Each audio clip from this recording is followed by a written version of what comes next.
사도행전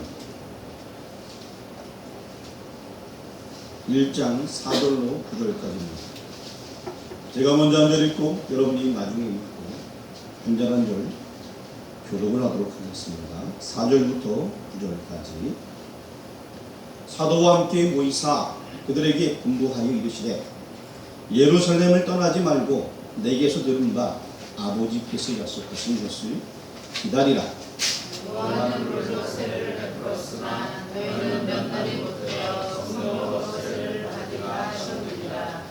그들이 모였을 때에 예수께 여쭈어 이르되 주께서 이스라엘 나라를 회복하시니 이때니까 하니 이 시대 때와 시기는 아버지께서 자기의 권한을 주셨으니 너희가 알 바 아니요.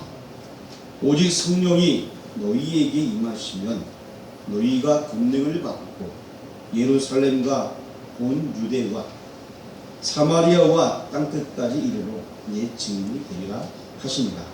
이 말씀을 마치시고 그들이 보는데 올려져 가시니 눈이 그를 가리어 보이지 않게 하더라. 아멘. 잠시 기도드리겠습니다. 하나님께서 우리에게 날마다 베풀으신 은혜에 감사합니다. 특별히 오늘 이 시간 예수 그리스도께서 주시겠다 하신 그 성령이 임할 때에 많은 이들이 그 성령을 경험하고 새로운 삶을 살게 되며 교회가 태동되었습니다. 그 성령이 임하시면 오늘 우리가 어떻게 행동하고 말해야 되고 어떻게 살아야 될까를 말씀을 통해 상고할 때에 힘이 되고 은혜가 되는 시간 되게 인도하여 주옵소서. 예수 그리스도의 이름으로 기도합니다. 아멘. 7월 첫 주 이제 오순절을 지나면서 7월달 한 달은 하나님께서 선물로 주신 이 성령에 대해서 말씀을 전하려고 합니다. 여러분 혹시 몸이 아프고 힘든 경험들 다 해보셨을 겁니다. 저 역시 그런 경우들이 많이 있었겠죠. 근데 아주 어렸을 때 심하게 다리가 아팠는데 나도 모르게 고침받은 경우가 있었습니다. 또한 중학교 3학년 때 기도할 때 은혜를 받았어요. 누가 저한테 사회를 뭐라고 시키지 않았는데 우리 또래 아이들을 쭉 모여놓고 같이 기도할 때 아이들이 각각이 하나님께 주신 은사 경험을 했던 그런 추억도 있습니다. 물론 그러고 있다 다 까먹었어요. 얼마 있다. 근데도 그때는 참 하나님께서 역사해 주시어서 학생들이 함께 기도하는데 막 목사가 막 나타났습니다. 그리고 청년 때 일어나서 하나님의 말씀이 제 귀에 크게 들리기 시작했고 그리고 지혜를 주셨습니다. 공부를 한 개도 못하던 제가 되게 책을 보면 쏙쏙 들어오는 그런 경험도 해본 적도 있었습니다. 그리고 신학을 잘 모를 때에도 하나님의 은혜가 임하니까 이단들이 제게 복음을 전할 때에 그것이 옳지 않으면 금방 불변할 수 있는 영문별의 은혜도 경험하게 되었습니다. 그 이후에도 하나님께서 저를 어루만져 주시고 그리고 또한 때로는 힘든 가운데서 일으켜 세워주시고 여러 가지 꿈과 또 여러 가지 모습으로서 저에게 다가와서 역사하시는 그 주님을 많이 경험하게 되었습니다. 이것을 아니라 할지라도 하나님께서는 우리에게 건강을 주셨습니다. 또한 우리에게 가족을 주셨습니다. 믿음을 주셨습니다. 소망을 주셨습니다. 사랑을 주셨습니다. 은혜를 베풀어 주셨습니다. 그리고 하나님께서 우리에게 약속하신 바 조그마한 은혜를 날마다 더해 주셨습니다. 때로는 아주 위험한 가운데서도 하나님 속에 살려주신 적이 있어요. 그런 적 한 번씩 다 경험한 적이 있을 겁니다. 바랄 수 없는 상황 속에서 하나님의 놀라운 역사가 이루어졌던 경험들이 있었습니다. 성령 하나님께서 여러분과 함께 하시기에 가능한 일인 것입니다. 운전을 하다가도 기적같이 살아난 경험도 있고 일을 하다가도 하나님의 은혜로 다치지 않냐고 정말 하나님의 은혜는 이루 말할 수 없는 경우들이 너무나 많이 있습니다. 내가 살아있는 이유는 성령님께서 힘을 주셔서 하나님의 일을 하라고 우리에게 생명을 베풀어 주신 것입니다. 성령의 은혜가 있기 때문에 우리는 주의 일을 행할 수 있는 것입니다. 성령 하나님이 우리와 함께 하실 때 능력이 나타나게 되어 있습니다. 일상생활 가운데서도 이 성령 하나님의 도우심이 여러분에게 임하기를 주의 이름으로 축원합니다. 이제 말씀에 대해서 오늘 선고하려고 하는데, 제가 이렇게 어떤 성령의 역사라든가 혹은 어떤 감정을 이야기하면 잘 듣다가도 성령에 대해서 다 이야기하면 사람들이 더 깊이 이해를 하려고 눈을 탁 감고 이해를 하는 경우가 있어요. 근데 웬만하면 눈을 뜨고서 이해하시기 바랍니다. 자, 오늘 이 말씀에 이 사도행전을 읽게 됐는데 저작한 동기가 있어요. 데오빌로 카카 하면서 이제 시작하고 있는데요. 이 데오빌로라는 사람에게 편지를 보내는 내용인 것입니다. 그래서 이 사도행전이라는 것은 누가복음도 역시 누가가 썼고요. 사도행전은 누가 썼을까요? 예, 누가 썼냐면 누가가 썼어요. 그래서 누가복음 누가 썼다고요? 누가. 사도행전은 누가 썼다고요? 누가. 그래서 결국 누가가 다 썼어요. 그러면은 생각해 볼 때 누가복음 다음에 사도행전이 있는 것이 딱 맞는 거예요. 그런데 마태복음, 마가복음, 누가복음, 요한복음 다음에 사도행전이 있어요. 그 사이 요한복음이 딱 들어갔습니다.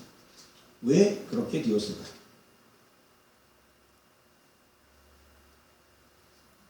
예? 사이에 왜 원래 이게 첫 번째 편지, 두 번째 편지인데 데오빌로한테 보내는 그 사이에 요한복음이 딱 떴어요.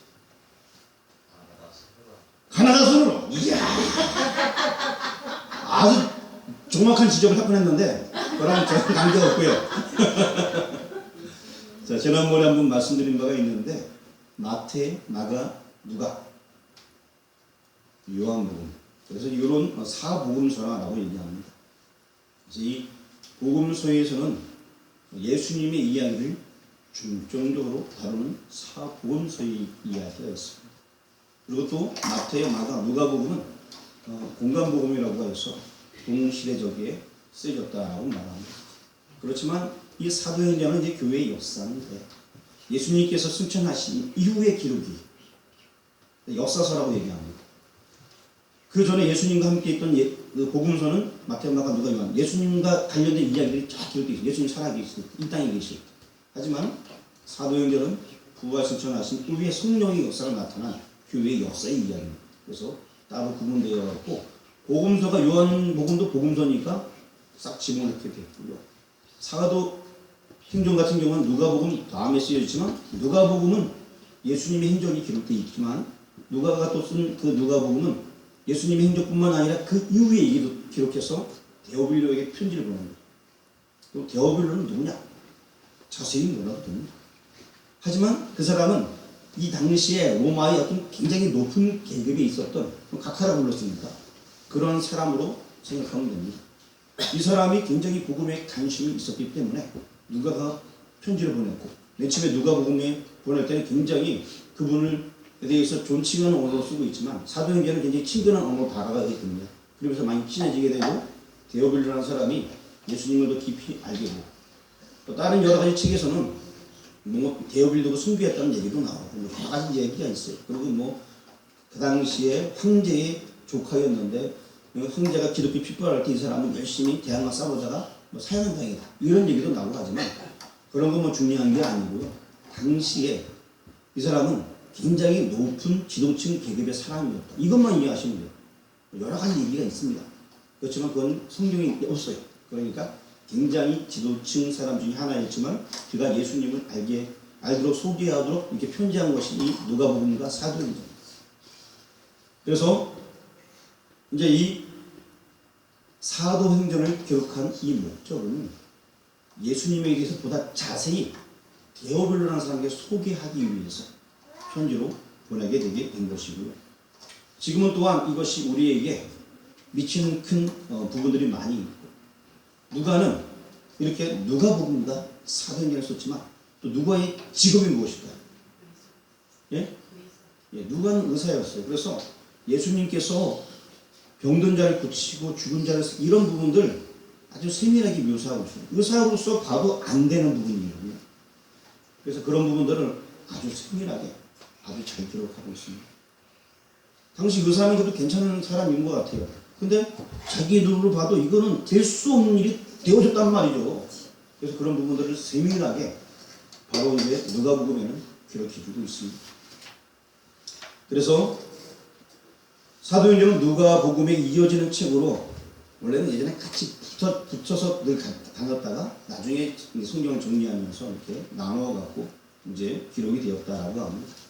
그래서 오늘 전체적으로 우리는 성령의 능력, 그것을 한번 경험해보지 못한 자들은 사도행전을 말씀을 들으면서 성령의 은혜를 한번 경험해 보았으면 합니다. 본문을 통하여 성령이 임하시면 어떤 일이 일어나는지 살펴보고자 합니다.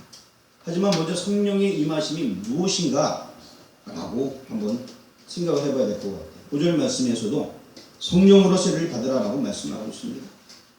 성령으로 세례를 받으라. 또 성령이 임하시면, 그래서 나중에 2장과 연과 이어 볼 때에 불의 혀같이 갈라지는 성령으로 또 충만하게 임한다는 말씀도 있습니다. 이 말씀은요, 성령 충만함 받는다. 요거를 조금 풀어놓은 그런 말씀을 보게 되면 물속에 확 잠겨버린다. 이 흠뻑 젖어버린다. 이런 용어로 쓸 수 있습니다. 그래서 성령의 지배를 받게 된다. 완전히 성령에 확 녹아내려가고 물속에 푹 잠기듯이 성령의 지배를 받게 된다 이것입니다. 그래서 내 뜻이 아니라 성령의 은혜에 푹 잠겨서 성령이 행하는 대로 행한다는 것입니다. 성령 충만한 사람들은 이런 일이 있어요. 어떤 일이 있냐? 제가 예를 한번 들어볼게요. 어디 이제 열심히 어떤 분이 교회에서 신앙생활 잘 하는 사람이 있어. 그런데 일 때문에 출장을 가게 됐어요. 멀리 출장을 가게 됐는데 주일을 예배 시간이 되면 교회를 무조건 찾아가서 예배 드리는 사람. 나름대로 성령 충만한 사람 중에 하나예요. 그런데 더 성령이 충만한 사람들은 어디 멀리 가서도 매일 기도하는 사람. 시간적인 매일 말씀. 그냥 성령 충만하니까 말씀은 안 보면 안 되는 거예요. 놀러 갔거나 어디 갔다고 해서 아유 난 일하러 갔는데 뭐 이게 아니고 거기서도 주님과 동행하는 거예요. 성령 충만한 사람은 어디 가서 우리나라 같은 새벽 예배를 드리니까 제가 가기가 있는 지역에 가서 그냥 당연히 교회에서 새벽 예배를 드리는 거예요. 이런 사람이 성령 충만한 사람이에요. 성령과 동행하는 거예요. 누가 뭐라 그러지 않아도 수요 예배 되면 수요 예배 가는 거예요. 어디 멀리 있더라도. 만약에 외국에 나갔으면 수요 예배 드리는 지역이 아니면 그 시간에 성경책 보는 거예요. 무슨 얘기인지 아시겠어요? 근데 성령의 이끌림을 받는 사람이 그런 사람이에요. 예배뿐만 아니라 생활 자체가 누가 건드려도 은혜로운 말, 사랑스러운 말을 하는 거예요. 근데 어떤 사람은 누가 건드리기 힘들어하는 사람이 있어요.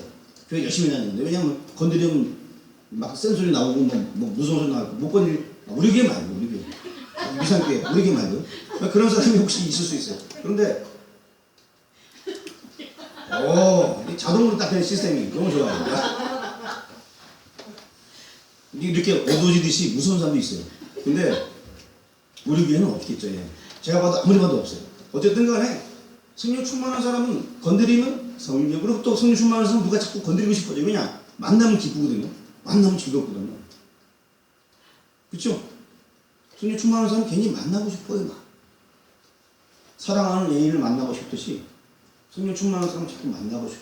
또 그런 사람들은 아무리 바쁘고 피곤해도 내가 도저히 피곤해서 내일은 교회에 새벽 예배 못 나올 것 같으면 교회에서 와서 집사람 자야겠다. 자고 새벽 예배 드리고 하는 사람이에요. 그런 사람이 성령 충만한 사람이에요. 성령 충만한 사람은 또 내가 아침에 6시까지 출근을 해야 되는데 예배를 못 드리겠다. 그럼 미리 와서 4시에 혼자 기도하고 가는 거예요. 이런 사람이 성령 충만한 사람이에요. 그래서 이게 성령이 충만히 감싸고 있다. 그런 표현에 대해서 지금 설명하기 위해서 얘기하는 겁니다.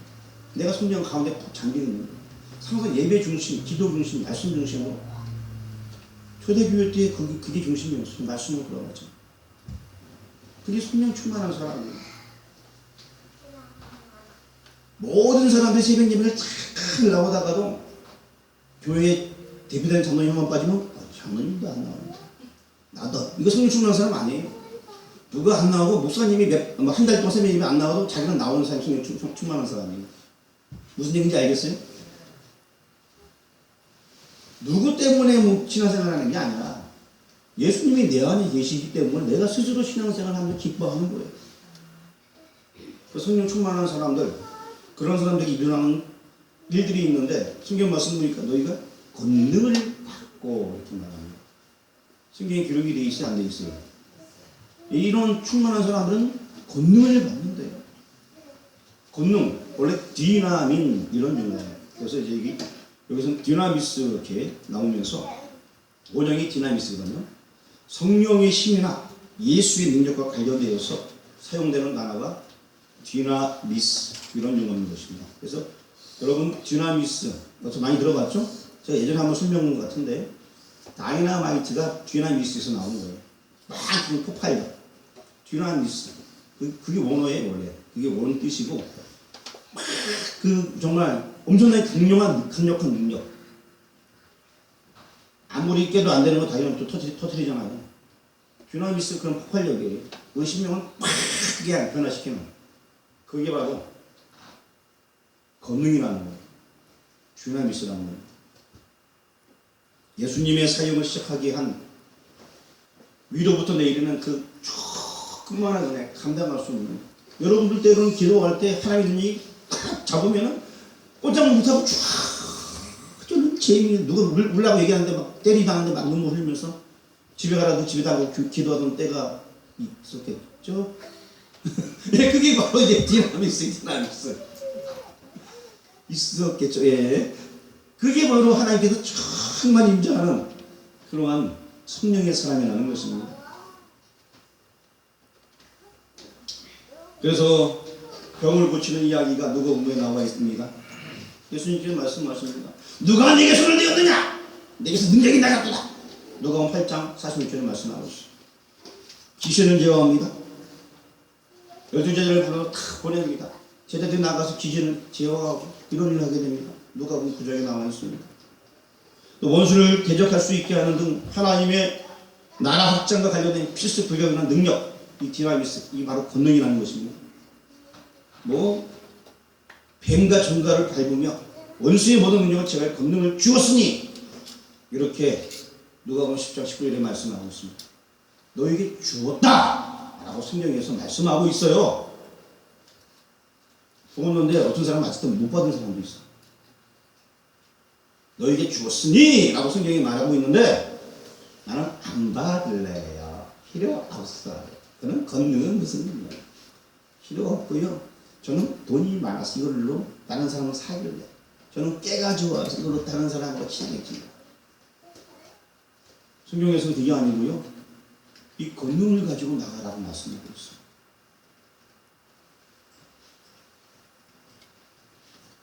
이 권능이 임할 때 놀라운 역사가 있게 되는 것입니다.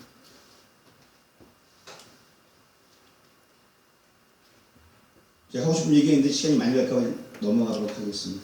그리고 이제 사도들의 사역과 관련되어서도 담대히 복음을 전하면서 병자를 치유하는 능력이 있었습니다. 사도행전 2장 14절 말씀에 베드로가 11 사도와 함께 서서 소리를 높여 이르되 유대인들과 예루살렘에 사는 모든 사람들아 이 일을 너희로 알게 할 것이니 내 말에 귀를 기울이라. 병자를 고치면서 하신 이런 내용들 사도들이 사도행전 3장 6절 말씀에 베드로가 이르되 은과 금은 내게 없거니와 내게 있는 것으로 내게 주노니 나사렛 예수 그리스도의 이름으로 뭐라고 했죠? 일어나! 그때 누가 일어났어요? 안중병이 일어났어요. 우리는 말씀을 다 알고 있는데 이 능력이 우리에게 주어졌다는 거예요. 하나님의 능력이 우리에게 주어졌는데 알고만 있으면 안 되는 그 조그만 하나 우리가 보여야 됩니다. 또 바울에게 있어서도 디나미스는 하나님께로부터 오는 인격적인 힘이었습니다. 고린도전서 1장 18절 말씀에 십자가에 녹아 멸망하는 자들에게는 미련한 것이요 구원을 받은 우리에게는 하나님의 능력이라. 십자가에 대해서 바울은 설명해 주고 있습니다. 로마서 1장 16절에서도 구원을 가져주는 능력으로 묘사되어지고 있습니다. 그래서 내가 복음을 부끄러워하지 아니하노니 이 복음은 모든 믿는 자에게 구원을 주시는 하나님의 능력이 됩니다. 먼저는 유대인에게요 그리고 헬라인에게로다. 복음의 능력은요 유대인이고 헬라인이고 가리지 않는다는 것입니다. 이 복음의 능력은 이방인도 가리지 않고 이 복음의 능력은 얼굴이 까만 사람이나 노란 사람이나 하얀 사람이나 관계없이 나타난다는 거예요. 이것이 바로 복음의 능력인 것입니다. 그래서 성령이 임하게 되면 첫 번째 어떻게 된다? 어떻게 된다? 권능을 받고. 어떻게 다 아시네. 두 번째는요. 성경에 나와 있어요. 뭐 사마리아는 좀 나중에 있고 전에. 맨 처음 시대 어디예요? 예루살렘과 그 다음에 온 유대, 곳까지. 네, 곳까지만 보겠습니다. 물론 뭐 예루살렘과 온 유대와 사마리아와 땅끝까지 이 순서가 이렇게 되지, 그렇죠? 예루살렘은 성전, 그 다음에 온 유대, 성전의 그 유대 땅, 남유다 전체를 가리키는 곳이고요. 그 다음에 사마리아는 북쪽의 이스라엘의 수도, 서울, 그러니까 북쪽을 다 가리키는 거예요. 그 다음에 땅끝까지. 예수님께서는 땅끝까지 이것이 전 세계를 가리키는 용어였을 거예요. 그런데 그 당시 사람들은 땅끝하면 로마가 혹은 지구가 둥글다고 아직 생각하지 못했기 때문에 스페인 정도, 이 정도까지 아마 생각했을 거라고 이제 학자들은 이야기하고 있습니다. 어쨌든 권능이 임하게 되면 이 복음의 역사가 계속 나로 인하여서 확산되어 간다는 것입니다. 사마리아 지역에 들어간다. 당시로 굉장히 싫어하는 지역까지 복음이 들어간다는 거예요. 오늘날도 가까운 나라가 우리나라를 경제적으로 보복하려고 애쓰고 있지만 그래도 거기도 예수님 믿어야 되는 나라가 된다는 거예요. 그래서 성교사님 가 있잖아요. 민주성이 어쨌든 간에 그들도 구원받아야 된다는 거예요. 북한 땅에도 복음이 들어가야 돼요. 사마리아 지역에 들어가서 그런 메시지예요. 어느 지역이든 간에 내가 가장 싫어하는 SS놈 이런 사람 있죠? 그 사람에게도 복음이 들어가야 된다는 거예요. 무슨 얘기인지 아시겠어요? 권능을 받고 그런 일을 하자는 겁니다. 그리고 또 땅끝까지, 이것은요 땅의 채 극땅까지라는 용어인 것입니다. 여러분 땅끝이 어디일까요?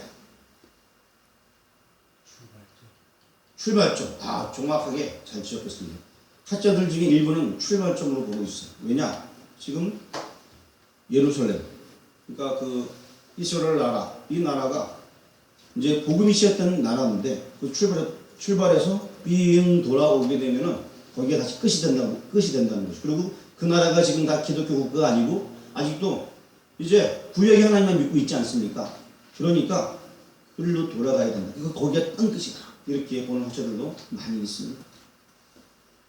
땅끝이라는 것은 에스카토스, 마지막 끝 이런 용어가 있는데 제가 볼 때는 땅끝이라는 것은 지금 우리 집사님이 말하던 것처럼 어떤 그러한 자신 출발점으로 돌아가는 땅끝 맞습니다. 뿐만 아니라 우리가 생각하는 땅끝 다 맞아요.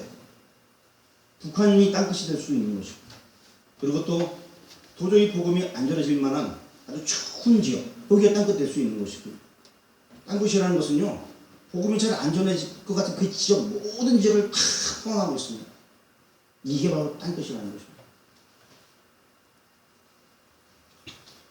어떠한 장벽 때문에 안 전해질 것 같아요. 도저히 그 지역 죽어서 못 들어가요. 그래도 들어가야 되는 거예요. 거기가 땅끝이. 또 인연과 친대 때문에 못 들어가는 나라가 있어도 그래도 들어가야 되는 거예요. 무슬림 때문에 못 들어갈 것도 그래도 들어가야 되는 거예요. 이게 바로 복음이라는 거예요. 그게 바로 땅끝이에요. 지금 기독교 인구가 별로 없는 나라들이 많이 있어요. 거기가 또 땅끝이 될 수 있는 거예요. 선교사님들은 그 땅에 들어가서 하나님 제가 이 땅끝에서 복음을 전하겠습니다 라고 거기서 복음을 전하는 겁니다. 지금 우리나라도 낙도 선교회에서 섬끝 땅끝을 찾아다니면서 복음 전하는 사람이 있어. 자기는 거기에 땅끝이 생각하는 거야. 그래서 그 땅끝을 찾아서 끝까지 복음 전하겠다. 마지막 시대 사명을 감당하겠다.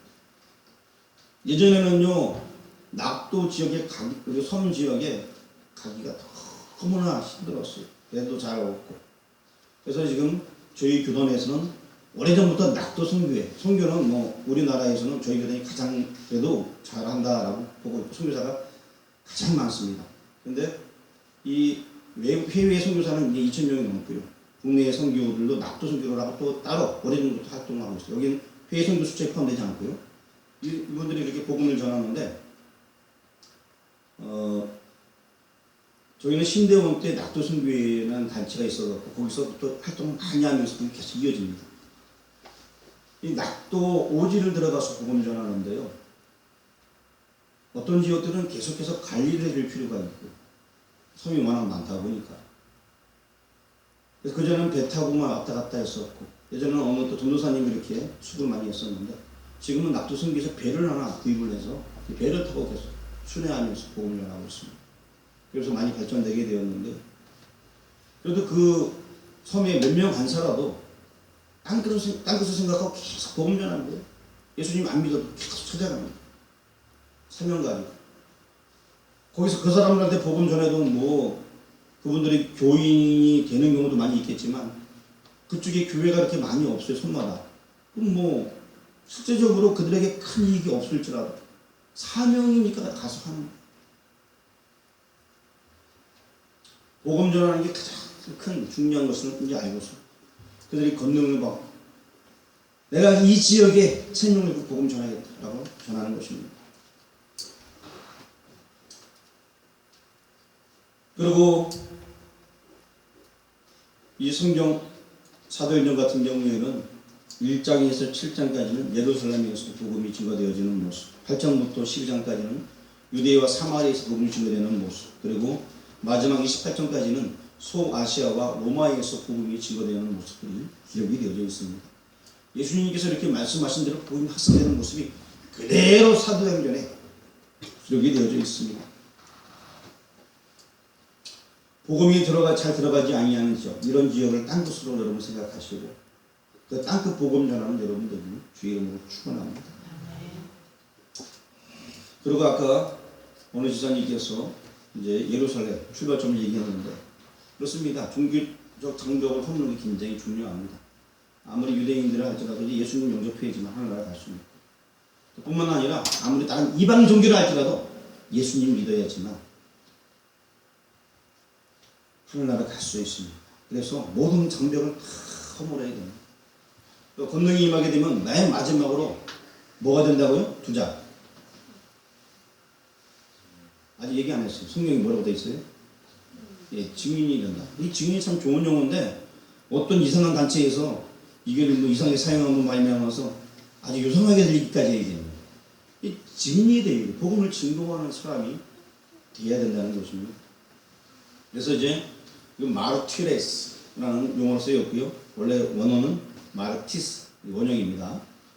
직접 자기가 보고 들은 바를 확언하고 증언할 수 있는 것, 이것이 바로 증언할 수 있는 자, 이런 사람을 가리켜서 증인이라고 말하는 것입니다. 그래서 여러분들도 각자가 경험한 은혜가 있잖아요. 이것을 증거하는 것, 이것이 바로 증인인 것입니다. 증인의 삶을 살아야 되는 것입니다. 어떤 사람은 복음의 은혜를 다 받았음에도 불구하고 증인의 삶을 살지 못한다면은 그건 자신의 사명을 잘 감당하지 못하는 것입니다. 그리고 본서 22장 20절 말씀 보게 되면 복음을 전하다가 유대인들의 돌에 맞아 숨진 사람이 있습니다. 스데반이 나오게 되죠. 그걸 본 사람들, 스데반에게도 증인이라는 호칭이 붙게 되었는데 그걸 본 사람들 중에서 믿는 자들이 생겼으면 그 사람들도 역시 복음을 전해야 되는 것입니다. 계시록 17장 6절 보면 성도들이 예수 때문에 흘린 피를 증인의 피라고 표현하고 있습니다. 예수님 때문에 흘린 보혈의 그 피, 그거를 증인의 피라고 굉장히 아름답게 묘사하고 있습니다. 여러분 예수님 때문에 매맞고 예수님 때문에 피 흘릴 수 있습니까? 피 한 방울 흘리기 싫을 거예요. 그렇죠? 예수님 때문에 뭐 하다 손해보는 것도 싫죠, 그렇죠? 아닌가 봐요. 예수님 때문에 손해뿐만 아니라 피 흘리는 거 기쁘게 여겨야 될 것입니다. 증인의 삶을 사는 바로 그런 거예요.